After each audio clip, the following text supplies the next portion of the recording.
तो चरक निदान 5, कुष्ठ निदान अध्याय 7 प्रकार के 7 जो है कुष्ठ में आपने जानते हो द्रव्य है, जो श्लोक हम पढ़ते हैं सब द्रव्याणि। ठीक है ना, सब द्रव्याणि कुष्ठानाम नाचा किंचित अस्ति कुष्ठम एक दोष प्रकोप निमित्तम। कोई भी कुष्ठ, कोई भी राज्यक्षमा, कोई भी प्रमेय एक दोष से नहीं होता है। 7 18 संख्या भेद चरक के। सुश्रुत के 7 11 18। व्यत्यास चिकित्सा। व्यत्यास चिकित्सा कहाँ कहाँ करनी है? तो रोगों के नाम लिखे हैं। अर्श, क्षयजकास, पित्तावृत वात, ग्रहणी, वात व्याधि और हिक्का। इन रोगों में व्यत्यास चिकित्सा है, तो वो आप याद कर लोगे। नेक्स्ट है निदान कुष्ठ के। तो शीत उष्ण का व्यत्यास करना, संतर्पण तर्पण का व्यत्यास करना, मधु फाड़ित मत्स्य लकुच मूलक काक माछी द्रव्यों का सेवन करना, चिलचिम के साथ चिलचिम मछली जो है उसके साथ दूध का सेवन करना, और जनरली भी मछली के साथ दूध का सेवन करना, हायनक यवक चीनक उद्दालक कोरदूष इन द्रव्यों का सेवन करना, कुसुम स्नेह। और नेक्स्ट लिख रहे हैं कि तीनों दोष एक साथ कुपित होते हैं, और तो अब आदि जो दूष्य है मतलब वो भी एक साथ ही दूषित होते हैं। तो यहाँ क्रम वाली बात नहीं थी। सुश्रुत हम लोगों ने वहां क्रम देखा था कि तेलीराम तूमर, तो त्वचा लसिका रक्तमांस, तो वहां क्रम याद रखना है। ठीक है, आगे देखिए अभी। पूर्व रूप में आस्वेदनम अतिस्वेदनम, सुप्तता परिदाह, काय छिद्रेश उपदेह, वेदना स्व अल्पनाम अपि च व्रणनाम दुष्ट संरोहणम चाहते। इतनी बात हो गई थी कि अल्प वेदना होती है लेकिन व्रण देर से भरते हैं। आगे देखो अभी। फिर क्वेश्चन में मैंने बेसिक आपसे ट्रिक एक बात की थी कि काव मरी पिंडदान सिद्धू का। ये क्रमशः का से कपाल, ओ से औदुंबर, मा से मंडल, वातिक पैतिक कफज। ठीक है, तो का ओ मा री, रा से होता है ऋष्य जी, तो ऋष्य जी है वात पित्तज। ठीक। पिंडदान सिद्धू का, तो वो पुंडरिक कुष्ठ है। पुंडरिक पित्त कफज होता है, पी से शुरू है के पे खत्म है। ठीक है, तो पिंडदान सिद्धू का। सिद्ध में लास्ट जो भी दोष रह गए होंगे कॉम्बिनेशन वाले वो लिख दोगे, और लास्ट है काकड़क, वो त्रिदोषज होता है। ठीक है, तो अब उसी हिसाब से हम लक्षण देख रहे थे। यहाँ जरूरी नहीं है लक्षण, तो एक नजर डालोगे, रटने वाला कुछ है नहीं यहाँ। तो कपाल कुष्ठ में सुप्तवत सुप्तानी जंतु बनते, तो सुप्तता होना वात का ही कैरेक्टर है, तो देख लोगे। फिर उदुम्बर कुष्ठ पित्त की वजह से, ताम्राणी, ताम्र खर रोमराजी सा संताप कृमि होना, पक उदुम्बर फल वर्णा। अगेन यहाँ से क्वेश्चन नहीं आते। कृमि देख के माइंड में डाउट आता होगी, जरूरी बात है कि सर बात करते हैं जहां भी कृमि की बात होती है। तो यहाँ क्या याद रखना है, चाहो तो याद रख सकते हो कि कृमि जो है अमर है वाग्भट के, मतलब औदुंबर मंडल और ऋष्यजी, इन तीन कुष्ठ के अंदर कृमि होते हैं आचार्य वाग्भट के अनुसार। एक बात। दूसरा, चरक के जो कृमि होते हैं वो कफज कुष्ठ में बताए गए हैं। सामान्य रूप से चरक ने कफज कुष्ठ में कृमि का होना बताया, और आचार्य सुश्रुत ने पैतृक कुष्ठ में कृमि का होना बताया है। तो यहाँ पे ये लिख लोगे कि चरक कृमि कफज कुष्ठ में, और सुश्रुत पित्तज कुष्ठ के अंदर। ठीक है, तो वाग्भट की कृमि अमर, अमर यानी औदुंबर मंडल और ऋष्यजी। तो वाग्भट की कृमि अमर, औदुंबर मंडल ऋष्यजी, प्लस सुश्रुत की कृमि पित्तज कुष्ठ में और चरक की कृमि कफज कुष्ठ के अंदर। उतना ही याद रखना, ये चीजें नहीं याद रखनी है आपको फालतू में। नेक्स्ट है मंडल कुष्ठ। शुक्ल रक्त अवभासाने, शुक्ल रोम राजी संततानी, तो शुक्ल वर्ण देख के समझ में आ रहा होगा कफ की बात है। सख्त गति समुत्थान, सख्त यानी रुकी हुई गति, कि बहुत धीरे धीरे बढ़ने वाला रोग है। सख्त गति समुत्थान, देर से बढ़ता है, देर से उठता है ऊपर। बहुक्लेद कंडु कृमि, तो क्लेद अधिक होना, कंडु अधिक होना, अगेन कफ का कैरेक्टर है। नेक्स्ट आ जाओगे। ऋषि वही कृमि हो जाते हैं। तनु पर्यंतानी, कर्कश पिड़िका अचितानी, इसको चाहो तो याद रख लोगे। ऋष्य जी के अंदर लिखा है कर्कश पिड़काएं होती हैं, ये याद रखोगे। ऋष्य जी कुष्ठ में कर्कश पिड़काएं। नेक्स्ट है पुंडरिक कुष्ठ, पित्त कफज वाला। शुक्ल रक्त अवभासाने, तो ऐसा कफज कुष्ठ में भी देखा था आपने, यानी मंडल कुष्ठ जो था। और यहाँ भी देख रहे हो शुक्ल रक्त अवभासाने, यहाँ देख पाओगे। तो मंडल कुष्ठ में भी ऐसा ही है। पुंडरिक में भी रक्त पर्यंतानी, इसको चाहो तो याद कर लेना। रक्त पर्यंतानी मतलब है जैसे कोई लीजन होते हैं कुष्ठ के, तो उनमें जो उसका एज होता है वो रेड कलर का होता है, वो चीज है। तो पुंडरिक कुष्ठ रक्त पर्यंतानी, ये वर्ड ध्यान रखोगे। पुंडरिक में आया रक्त पर्यंतानी। पुंडरीक वैसे कमल को कहते हैं, सिंपल याद करना चाहो तो, कि लाल रंग का कमल, ऐसा करके याद करो, लाल यानी रक्त परिंदा। पुंडरीक, पलाश, संकाशानी, कोई खास नहीं। सिद्ध पे आ जाओगे लास्ट। शुक्ल रक्त अवभासानी, यहाँ भी लिखा है, कृमि हो जाते हैं। यहाँ मेन बात है अलाबु पुष्प संकाशानी, इसको याद रखोगे, अलाबु पुष्प के जैसा। सिद्ध कुष्ठ। दूसरी जरूरी बात है कहाँ होता है, तो चरक ने कहा कि सिद्ध उरहा प्रदेश में होता है, उरहा प्रदेश। और सुश्रुत ने लिखा ऊर्ध्व काय में होता है। तो चरक, तो उन्होंने तो स्थान ही बता दिया बिल्कुल स्पेसिफिक, उरहा प्रदेश के अंदर। और सुश्रुत ऊर्ध्व काय, शरीर के ऊपरी हिस्से में लिखा है। ठीक है, इसका मॉडर्न कोरिलेशन लिख लो आप, पिट्रियसिस वर्सिकॉलर, पिट्रियसिस वर्सिकॉलर, तो ये याद रखोगे। मॉडर्न कोरिलेशन सिद्ध का पिट्रियसिस वर्सिकॉलर। ठीक है, आगे देखिए। काकड़क कुष्ठ, तो त्रिदोषज होता है, तो वही लिख रहे हैं, सर्व कुशलिंगम, अनेक वर्णानी, तो मिला जुले कैरेक्टर है, नहीं याद करना। चरक कफज कुष्ठ में कृमि, सुश्रुत के पैतृक कुष्ठ में बात हो गई। कुष्ठ के उपद्रव देख लो।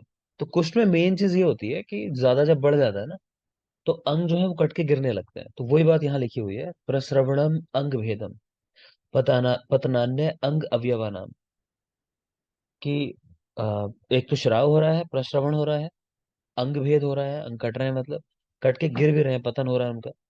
साथ में तृष्णा जोर अतिसार, दाह दौर्बल्य, अरोचक, अविपाक, तो ये भी याद रखोगे। प्लस ये तृष्णा से लेके जो कॉम्प्लिकेशन आप देख पा रहे हो यहाँ से, ये भी याद रखोगे। इतने सारे जो है ये प्रमेह के अंदर भी मिलते हैं, तो प्रमेह और कुश दोनों में मिलेंगे ये आपको। तो इसको पहचानना किससे मेनली, ये पहले वाली जो लाइन है कि अंगों का कट के गिरना। ठीक, तो वो कुष्ठ की बात हो गई। बाकी तृष्णा जोर अतिसार दाह दुर्बल्य अरुचि आविपाक, एक साथ याद ही कर लेना इस लाइन को, जरूरी लाइन है। तृष्णा जोर अतिसार दाह दौर्बल्य अरुचि आविर्भाग। नेक्स्ट, चिकित्सा के लिए लिख रहे हैं कि जिस तरह तरुण तरु होता है कि नया वृक्ष, तो वो अल्प यत्नेन छिद्यते, कि थोड़ा सा प्रयास करोगे तो भी उसको आप काट सकते हो। इसी तरह कुष्ठ के लिए भी लिख रहे हैं कि कुष्ठ या कोई भी रोग हो, कि उसको शुरुआत में आपको ठीक कर लेना चाहिए, तब वो थोड़े से प्रयास से ठीक हो जाता है। स एव अति प्रवृद्धस्तु छिद्यते अति प्रयत्नता, है ना, ऐसी बात लिख रहे हैं कि वृक्ष को, तरु को, जिस तरह आप तरुण होने पर आसानी से काट लेते हो, उसी तरह की बात रोगों में भी है, कि नवीन अवस्था में ही चिकित्सा कर लेनी चाहिए। क्लियर। तो श्लोक का रेफरेंस चाहो तो हल्का सा देख सकते हो, चैप्टर नंबर 5 का है। नेक्स्ट है चरक निदान 6, शोष निदान अध्याय, देखेंगे। तो हमारे यहाँ शोष जो है, और राजक्षमा और शतक्षीण, इन तीनों कंडीशन को लगभग हम एक जैसा मान के पढ़ते हैं। ठीक है, शोष लिखा मिले आपको चाहे राजक्षमा मिले, इनको तो बिल्कुल ही एक समझोगे। और शतक्षीण भी काफी हद तक ऐसा ही है, ये अलग बात है, चरक में चैप्टर अलग अलग है, लेकिन शतक्षीण में भी होता यही है, फाइनली शोष ही होता है वहां पे। ठीक है, तो एक जैसा ही मान के पढ़ोगे इनको। और मॉडर्न में इसका कोरिलेशन जो करते हैं वो ट्यूबरक्लोसिस, कुष्ठ के साथ करते हैं हम लोग, तो देख लेंगे। चत्वारि शोषस्य आयतनानि भवन्ति, शोष के चार आयतन या चार कारण है। साहस, संधारण, क्षय, विश्वासन। साहस यानी अपने बल से अधिक काम कर लेना, संधारण वेगों को रोक के रखना, क्षय हो जाना कि आपको खाने पीने को अच्छा नहीं मिल रहा मान लो, और विश्वासन करना कि खाने पीने को तो मिल रहा है, खा रहे हैं दिन भर गुटखा जर्दा शराब, है ना, वो सब चीजें, बीड़ी पी रहे हैं, तो कहाँ शरीर बढ़ेगा। तो ये चार चीजें हैं, साहस, संधारण, क्षय, विश्वासन। अब ये चारों की ना संप्राप्ति अलग अलग दी हुई है, चारों से होने वाले जो राजक्षमा है, उनकी संप्राप्ति भी अलग अलग लिखी हुई है, तो थोड़ा सा आपको ये ध्यान रखना है किस संप्राप्ति में क्या चीजें पढ़ी हैं हमने, सवाल इस तरह से आता है। ठीक, तो देखोगे ध्यान से। तो संधारण जन्य संप्राप्ति में, चलो पहले साहस जन्य बता रहे हैं, कि उसमें उरा क्षय हो जाता है, तो कोई खास बात ही नहीं है। संधारण वाले में देखो आप, वेगों को रोकने वाले में क्या होता है, वायु का प्रकोप होता है। भिन्ति पुरुषम, की वर्च भेद हो जाता है, मतलब। फिर आगे दो लाइनें हैं, ध्यान से देखोगे। शरीर एश एव योग क्षेम करेशु प्रयते, कह रहे हैं व्यक्ति को चाहिए कि अपने इस शरीर का योग और क्षेम करने में प्रयत्नवान रहे। इसका मतलब है, योग का मतलब है शरीर को ठीक बना लेना, मतलब योग करना चाहिए कि चीजें, मतलब ऐड करते जाना। ऐड करने से मतलब है कि जो शरीर है हमारा कि पुष्ट हो, ये कहना चाह रहे हैं। और फिर शेम का मतलब होता है उसकी रक्षा करना, कि जैसा आपने बॉडी को बना लिया, शरीर को रखा आपने स्वस्थ, उसको बनाए रखो। इस पे सवाल आ चुका है, मतलब लिख लो इसका। योग मतलब है प्राप्त करना, और शेम मतलब प्राप्त की रक्षा करना, ऐसा लिख लो। योग और शेम दो शब्द हैं।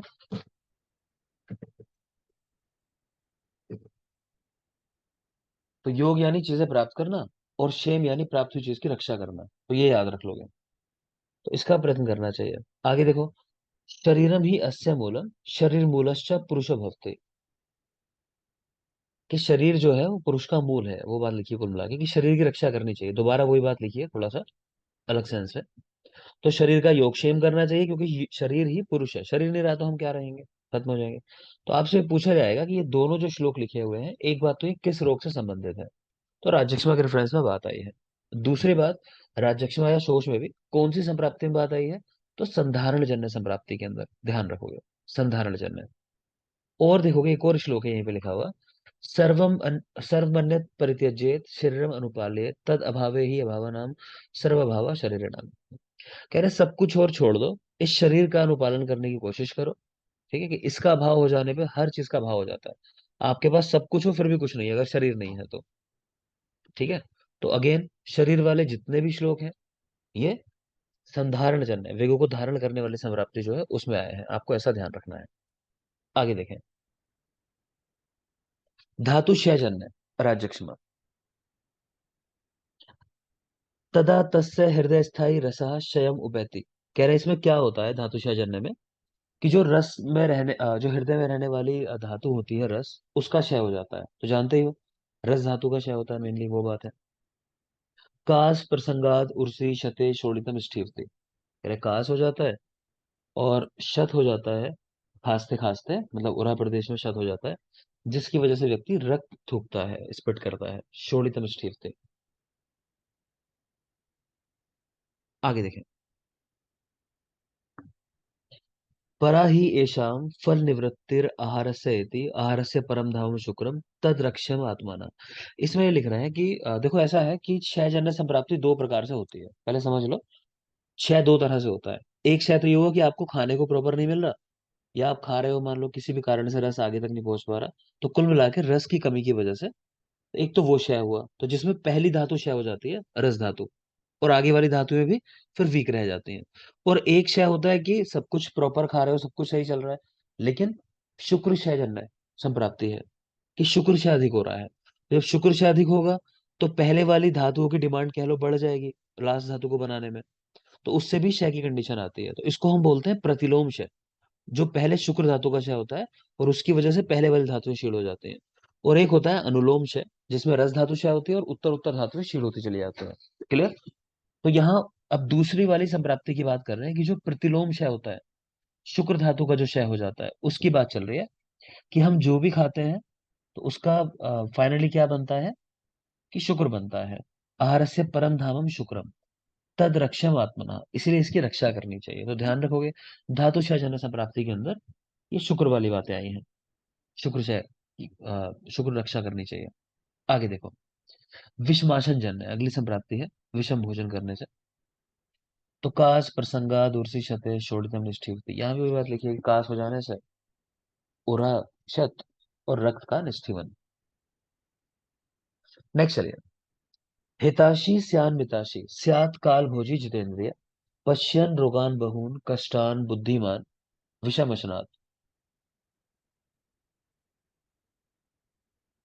तो कह रहे हैं हिताशी स्यान मिताशी, एक तो हितकारी आहार खाओ जो आपके लिए हितकारी हो, फिर मिताशी मित आशी कम भोजन करने वाले बनो, है ना, कि बहुत ज्यादा भोजन नहीं करना है। स्यात काल भोजी समय पे भोजन खाओ, जितेंद्रिय रहकर भोजन करो। ठीक है, कि मतलब कंट्रोल करते हो खुद के ऊपर कि हाँ ये खाना है ये नहीं खाना। तो इस तरह जो व्यक्ति भोजन करता है, कह रहे हैं, तो उसको रोग नहीं होते हैं। ठीक है, वो विषम अशन नहीं करता इस तरह का व्यक्ति जो है। तो ये श्लोक कहाँ आएगा, तो भोजन करने की बात चल रही है विषम अशन, तो उसी के रेफरेंस में सारी बात आएगी, ध्यान रखोगे। नेक्स्ट है कि राजयक्ष्मा ही क्यों कहते हैं इस रोग को। तो सबसे पहले नक्षत्रों के राजा सोम को यानी चंद्रमा को ये रोग हुआ था, इसलिए इसको राजयक्ष्मा कहते हैं। ठीक है। तो चंद्रमा ये नक्षत्रों के राजा हैं, तो सबसे पहले इनको ये रोग हुआ था, इसलिए इसको राजयक्ष्मा कहते हैं। नेक्स्ट चलो, राजक्षमा के पूर्व रूप। प्रतिशय, शवथुरभीक्षणम, मुख माधुर्यम, दोष दर्शनम आदोषेषु अपि, अल्दोष अल्पदोषेषु च, भुक्तवत् च सहरलासः, मुखस्य पादस्य शोफः, पाण्योश्च वीक्षणमत्यर्थम, बाह्योश्च प्रमाण जिज्ञासा, स्त्री कामता, निर्घृणित्वम, विभत्स दर्शनता, स्वप्ने च भीक्षणम, जल स्थान को निर्जल देखना, ग्राम नगर आदि को शून्य देखना। तो जो मैंने मार्क किया ना, ये पॉइंट जरूरी है, बाकी चलो पढ़ते हैं एक बार। तो कह रहे हैं प्रतिशय हो जाता है, शत्रु छींक अधिक आती है, मुख का मधुर रहना, ये भी जरूरी पॉइंट है। दर्शनम आदोषेश्व पे, कि कोई दोष है नहीं, मतलब भोजन करने बैठा है, इसको ऐसा लगता है भोजन तो खराब है, कि भोजन में कुछ पड़ा हुआ है ना, इस तरह की चीज होती है इसके साथ। तो इसीलिए खा नहीं पाता, और फिर जाहिर सी बात है शरीर क्षीण होता चला जाएगा। तो दोष दर्शनम आदोषेश्व पे, ये चीज याद रखोगे। भुक्त से हरलास, की भोजन क्या नोजिया जैसा होने लगा, मुख पर पैरों पर शोफ हो गया। पाण्योश्चा वीक्षणम अत्यर्थम, अपने हाथों को बार बार देखता है, इसको ऐसा लगता है इतना खा पी रहा हूँ, मेरा शरीर क्यों ग्रो नहीं कर रहा है। ठीक है। बाह्योश्चा प्रमाण जिज्ञासा, अपने बाहु का प्रमाण जानने की जिज्ञासा होती है। वही बात कि शरीर क्यों नहीं अच्छा हो रहा, मेरा हाथ पैर क्यों नहीं मोटे हो रहे हैं, है ना, ऐसा। स्त्री कामता, ये भी याद रखोगे। विभत्स दर्शनता, देखने में थोड़ा अजीब सा लगता है, क्योंकि बिल्कुल मान लो मांस बचा नहीं है शरीर में, देखने में कैसा लगेगा व्यक्ति। फिर यह है कुछ इसके मानसिक भाव हैं, इनको ध्यान से देख लोगे। इस पे सवाल पूछ लेते हैं इस तरह से कि मानसिक रोगों के अतिरिक्त और किन रोगों में मानसिक लक्षण मिलते हैं। तो मानसिक रोगों में उन्माद अपस्मार आ जाते हैं मेरे लिए। उसके अलावा एक तो ग्रहणी में मिलता है, वातिक ग्रहणी, चाहो तो लिख लो यहाँ, मनसा सदनम। तो वहां एक कैरेक्टर आया है वातिक ग्रहणी में, मनसा सदनम, मतलब डिप्रेशन से में रहना, व्यक्ति ऐसा रहता है डिप्रेस्ड वजह से, मनसा सदनम। और दूसरा है राजक्षमा में, देख रहे हो। तो एक तो ये सब चीजें इसको विकृत रूप में दिखाई दे रही है, सब कुछ गंदा दिखाई दे रहा है तो कुछ है नहीं, लेकिन कहीं ना कहीं मन से हो रहा है सब कुछ। प्लस इस तरह के स्वप्न दिखाई दे रहे हैं कि जहाँ जल है वो दिख रहा है कि जल ही नहीं है वहां, ग्राम नगर आदि शून्य हो गए, वहां कोई नहीं है। तो कहीं ना कहीं परेशान रहता है मानसिक रूप से, इस तरह की चीजें हो रही होती हैं इसके साथ।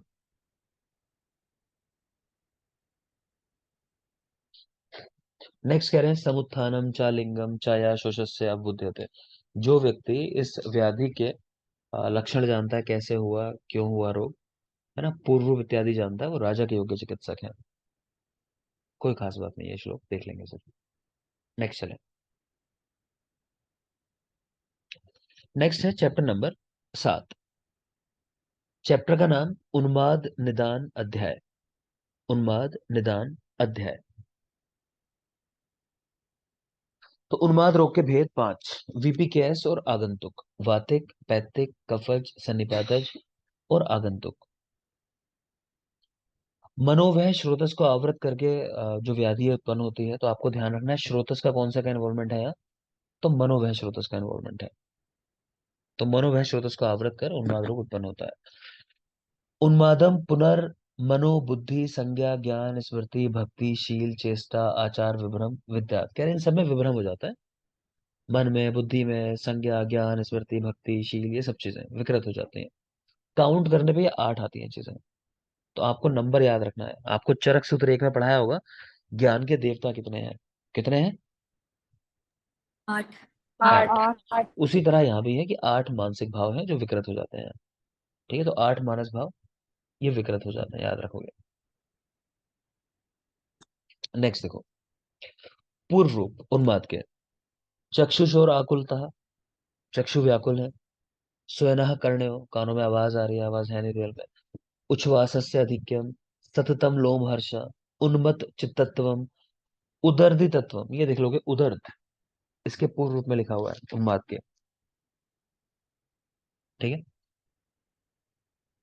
अर्धित आकृति कर्णम चा व्याधि, कह रहे हैं इस व्याधि में कि अर्धित जैसे लक्षण होते हैं, ऐसा कह रहे हैं, अर्धित आकृति लक्षणम चा व्याधि। तिल पिड़का चक्र अधिरोहणम वात कुंडलिका भीष उन्मथम निमज्जनम। तो इनको ऐसा लगता है कि मैं आंधी वगैरह में फंस गया हूँ, जहाँ पे वो बवंडर कहते हैं ना, आ गया। और पानी में इसी तरह से कि पानी के अंदर डूब रहा हूँ मैं, चक्र में फंस गया हूँ पानी में, इस तरह की चीजें दिखाई देती हैं उनको। तो पूर्व रूप में याद क्या रखना है आपको। एक तो अर्धित आकृति कर्णम व्याधि ऐसा लिखा हुआ है, देख लेना। एक ये उदरती तत्व में देख सकते हो। और तो कुछ खास है नहीं। नेक्स्ट आ जाओ उन्माद वाइज लक्षणों में, यहां भी सवाल नहीं आते कोई खास ऐसे, देख लेते हैं लेकिन। वातिक उन्माद, परिसरणमजस्रम, अक्षि भ्रू, ओष्ठ अंश, हनुग्रह, पाद अंग विक्षेपणम अकस्मात, सत्तम आनियतनम च ग्राम उत्सर्गा, फेन आगमनम आस्यात्, नृत्य गीत आदि करने वाले, उत्पिंडित अरुण अक्षता। जरूरी क्या है वो देखो। एक तो ये लिखा है सततम आनियतनम च ग्राम उत्सर्गा, यानी व्यक्ति बोलता रहता है, इररेलीवेंट बातें करता रहता है। इसका मतलब ये है लाइन का, है ना, याद रख लोगे इसको। सततम अनियतनम च ग्राम उत्सर्गा। दूसरा, वात के साथ ही जुड़ा है कैरेक्टर, वैसे तो पता होना चाहिए आपको। ठीक है, नृत्य गीत आदि करने वाला, वातिक उन्माद करोगे तो देख लोगे। उत्पिंडित अरुण अक्षता, ये जरूरी है क्योंकि किसी के सामने देख पा रहे हो, सिर्फ उत्पिंडित अक्ष लिखा दिखाई दे तो वो वातिक अपस्मार में है, और उत्पिंडित अरुण अक्ष दिखाई दे तो वो वातिक उन्माद में है। नेक्स्ट है पैथिक उन्माद। अमर्ष, क्रोध, संरंभश्चा स्थान है, मतलब गुस्सा करते हैं बिना स्थान पर भी, कि जहां लड़ाई झगड़ा नहीं करना चाहिए मतलब वहां भी लड़ाई झगड़ा करते हैं लोग। और कुछ खास है नहीं। कफज उन्माद में आ जाओ। स्थानम एक देश है, तूष्णीम भाव, मतलब है एक ही स्थान पे रहना पसंद करते हैं। ठीक है, लोगों से कहते हैं तुष्ट हो गए, अलग हो गए, मतलब उस तरह से अकेले में रहते हैं, मौन में रहते हैं, मतलब ये है। तो वर्ड देख लेना। रहस्य कामता, मतलब रहस्य को रखते हैं, मतलब वही अकेले हैं तो अपनी चीजें बताना नहीं किसी को, एकांत प्रिय होना, अपनी अपने सीक्रेट्स नहीं ओपन करना, जैसे तो रहस्य कामता। विभत्सवम, शोच द्वेषा, साफ सफाई से थोड़ा सा चिढ़ते हैं, मतलब रखना नहीं चाहते। श्वेथुर आनने, चेहरे पे श्वेथु, शोथ होना। तो मेन है ये रहस्य रखना, एक देश में रहना, तूषणी भाव, अलग रहना औरों से। देख लोगे इसको, कफज उन्माद। नेक्स्ट देखते हैं सन्निपातिक उन्माद।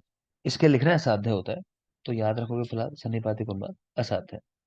चिकित्सा पे आ जाते हैं। तो एक चीज आपको ध्यान आ रही होगी आकाश,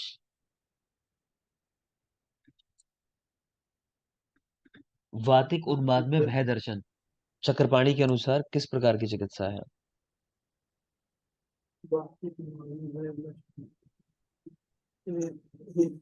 हेतु के विपरीत।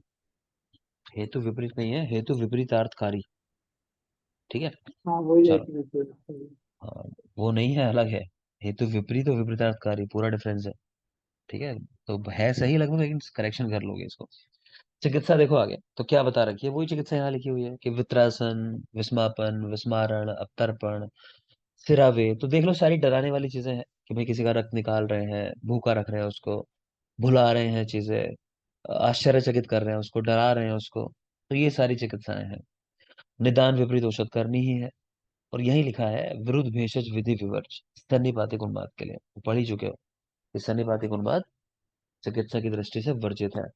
तो विरुद्ध भेषज विधि विवर्ज, सन्निपातिक उन्माद। आगे चलेंगे। आगंतुक उन्माद। तो कह रहे हैं इसका कारण क्या है, प्रज्ञापराध। आगंतुक उन्माद प्रज्ञापराध के कारण होता है। प्रज्ञापराध मतलब वही कि ठीक से आपका, आपकी जो कह लो कंसाइंस हो काम नहीं कर रही हो और आप गलत काम कर रहे हो। तो आगंतुक उन्माद का कारण प्रज्ञापराध। लक्षण देखेंगे।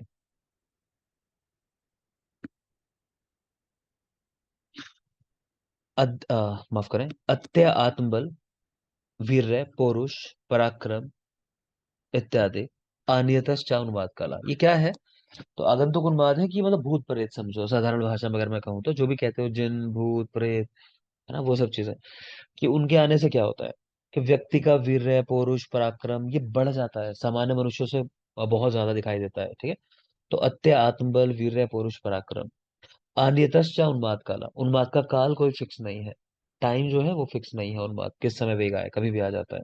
अनियतश्चा उन्माद काला। नेक्स्ट है, ग्रह तीन कारण से आक्रमण करते हैं, हिंसा, रति और अभ्यर्चना। ग्रह तीन कारण से आक्रमण करते हैं, हिंसा, रति और अभ्यर्चना। कह रहे हिंसा की दृष्टि से अगर आया ग्रह आक्रमण करने के लिए तो असाध्य है, चिकित्सा नहीं हो पाएगी। लेकिन रति अभ्यर्चना, रति यानी प्रेम है किसी से जैसे, वो चीज है ना। और अभ्यर्चना की पूजा चाहता है अपनी, कि भाई मुझे पूजो, मेरी पूजा करो, तो उस दृष्टि से आया है, तो चिकित्सा है, साध्य है उस कंडीशन में, तो ध्यान रखोगे। हिंसा की दृष्टि से असाध्य है, और रति और अभ्यर्चना की दृष्टि से आया तो साध्य है, तो याद रख लेंगे इसको। नेक्स्ट चलिए।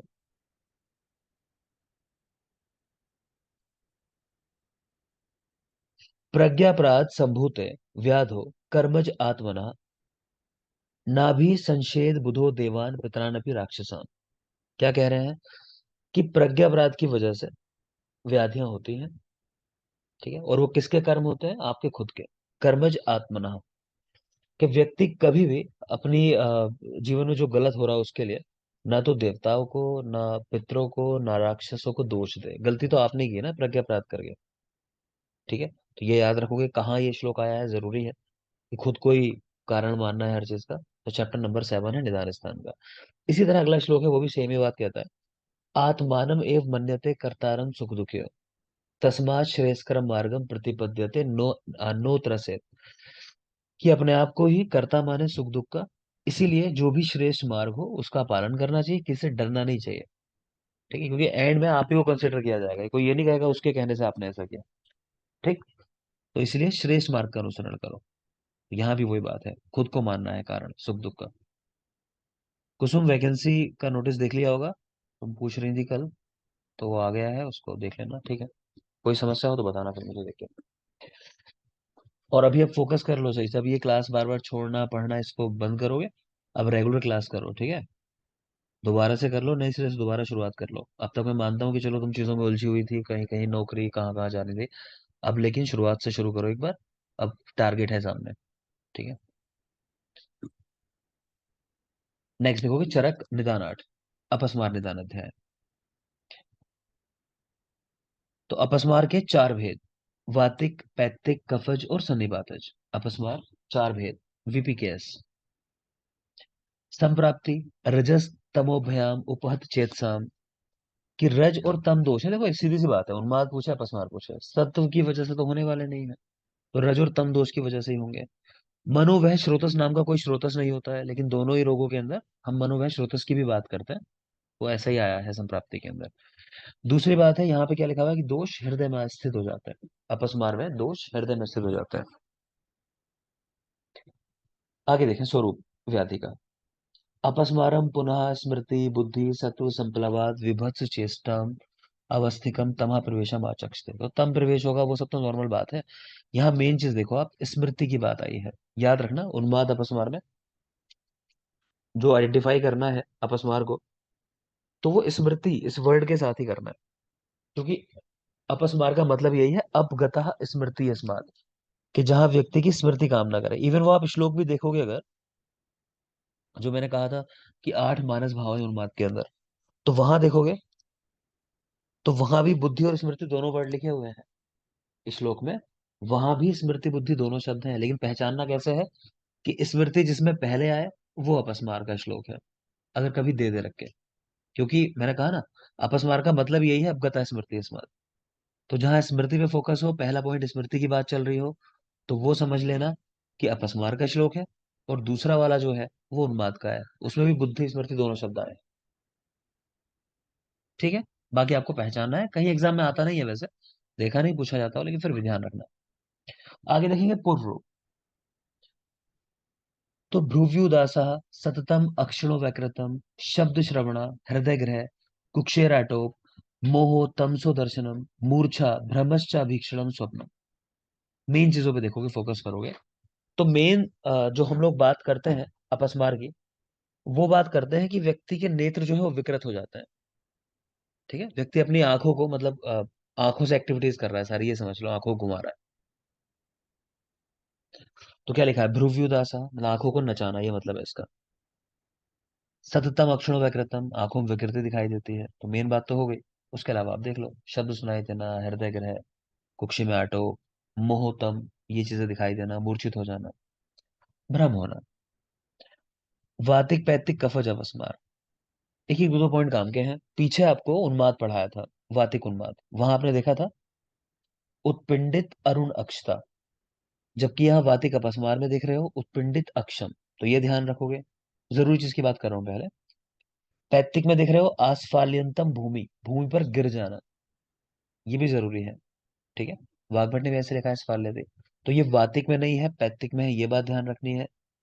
कफज अपस्मार, वहां देख रहे हो अन अति विकृत चेष्टा, कि यहाँ पे ज्यादा विकृत चेष्टाएं नहीं होती, क्योंकि समझ रहे हो अपस्मार ऐसा लगता है देख के कि वातिक रोग होगा, है ना। तो वात की वजह से कैरेक्टर जल्दी आते हैं, और कफज कंडीशन में देर से आते हैं कैरेक्टर, उतने ज्यादा नहीं दिखाई देते। बाकी देख लेते हैं।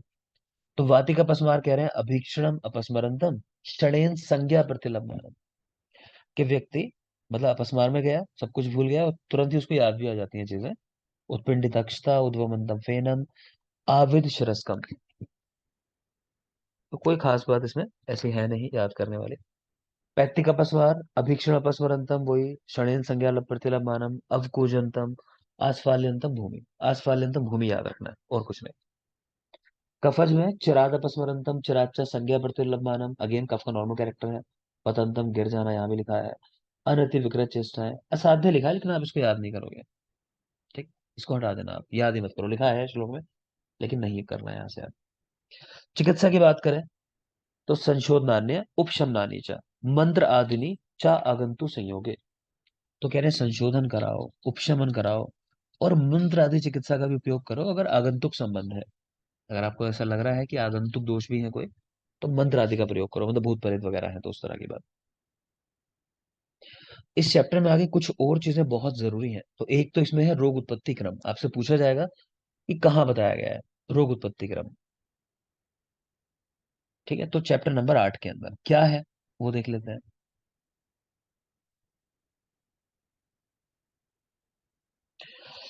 तो कह रहे हैं दक्ष प्रजापति ने यज्ञ किया, है ना, उसमें वो शंकर जी को बुलाया नहीं, तो वो क्रोधित हो गए। तो उनके क्रोध के बाद क्या हुआ कि वीरभद्र नामक एक कह लो राक्षस कह लो, तो उसकी उत्पत्ति हुई।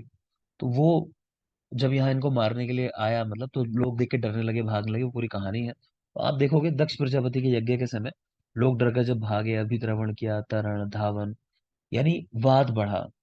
डरने से वायु बढ़ती है, ज्यादा एक्सरसाइज करने से, तैरने से, तो उससे गुल्म की उत्पत्ति हुई कह रहे हैं। ठीक है, फिर हवि प्रसाद, तो वहां पे क्या था, वो यज्ञ चल रहा था तो उसमें खूब घृत वगैरह, आता ही ऐसी जगह यज्ञ होता है जहाँ, तो खूब कह रहे कि गेस्ट को घी मिल रहा था पीने के लिए। तो उससे उनको प्रमेह और कुष्ठ रोग उत्पन्न हो गए, ज्यादा घृत पान करने की वजह से प्रमेह और कुष्ठ। भय त्रास शोक, इनसे ही कह रहे हैं उन्माद की उत्पत्ति हुई, कि ज्यादा डरने से, ये तो था मन विकृत हो गया कि ज्यादा डर के, ज्यादा शोक की वजह से, उससे उन्माद उत्पन्न हुआ। विविध अशुचि स्पर्श से, है ना, लोग भागते दौड़ते हुए उन चीजों से टच हो गए जिनसे नहीं होना चाहिए था, तो कह रहे हैं उससे अपस्मार की उत्पत्ति हुई। और ज्वर का तो कहना ही क्या है कि शंकर जी के ललाट से उत्पन्न हुआ सीधा, और ज्वर के संताप से रक्तपित्त की उत्पत्ति हुई। ठीक, इतना सब कुछ आपसे नहीं पूछा जाता, मेनली आपसे ज्वर और रक्तपित्त पूछे जाते हैं, उनको तो ध्यान रखना कम से कम। बाकी ये पता होना चाहिए हाँ कि चैप्टर नंबर 8 निदान 8 के अंदर ये सारी बातें हुई हैं। ठीक, नेक्स्ट कह रहे हैं कि अति व्यवहायता से राज्यक्षमा की उत्पत्ति हुई। अति व्यवहाय से राज्यक्षमा की उत्पत्ति हुई। चलो कंप्लीट होगा नहीं, दो तीन ही पेज बचे हैं, लेकिन कल में जाना पड़ेगा इसमें, क्योंकि हल्का सा पढ़ना है इसको, जल्दी में कराऊंगा तो गड़बड़ होगा। इतना ही रखो। और मैं आज भी आपको लेक्चर दे रहा हूँ, लास्ट है, क्योंकि मेरे हिसाब से वो रसशास्त्र का लेक्चर एक बचा हुआ है, वो मैं आपको आज भी पढ़ने के लिए दे रहा हूँ, है ना। कल अर्ली मॉर्निंग मुझे निकलना, कुछ तैयारी करनी है योगा डे, तो उसको कर लो। और कल पहले मैं ये करूंगा कि आपकी जो भी क्वेरी होंगी अब तक रसशास्त्र की ना, वो क्वेरी ले लूंगा पहले, उसके बाद फिर दूसरे पोर्शन पे जाऊंगा, बिना आपकी क्वेरी सोल्व के आगे नहीं बढ़ेंगे। किसी का कोई भी सवाल हो तो पहले कल वो ले लेना, ठीक है, उसके बाद आगे बढ़ेंगे। क्लियर है। तो रसशास्त्र का लास्ट लेक्चर है कौन सा, ये बता देता हूँ मैं, वो है जो आपको एक बुक के पेजेस दिए होंगे टाइप किए हुए, तो कुछ खास पोर्शन है नहीं, है ना, वो बोरिंग पोर्शन है, तो देख लेना अपना, उसमें एक दो ही पॉइंट काम के होंगे। तो बाकी अपना रिवीजन, अपने टेबल्स वगैरह देख लो, टेस्ट वगैरह बताने हैं आपको, बताओ कब दोगे, चलो एक टेस्ट बता ही दो अपना। अ, चरक सूत्र 1 to 30 हुआ आप लोग का, नहीं हुआ? जो इस बैच के लोग हैं ओरिजिनल वो बताएं, चरक सूत्र 1 to 30 हुआ? हो गया। हो गया, फिर तो ठीक हो है, गया। फिर तो निदान ही है। चलो फिर तो कोई बात नहीं, आप लोग सर बट शालाक्य वो है। टेस्ट खुल नहीं।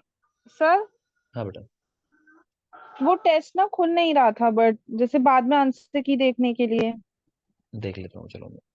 मैंने वो रीसेट किया था, कुछ लोगों ने दिया नहीं था वो टेस्ट, तो रीसेट करवाया था, हो सकता है उसकी वजह से गड़बड़ हो रही है।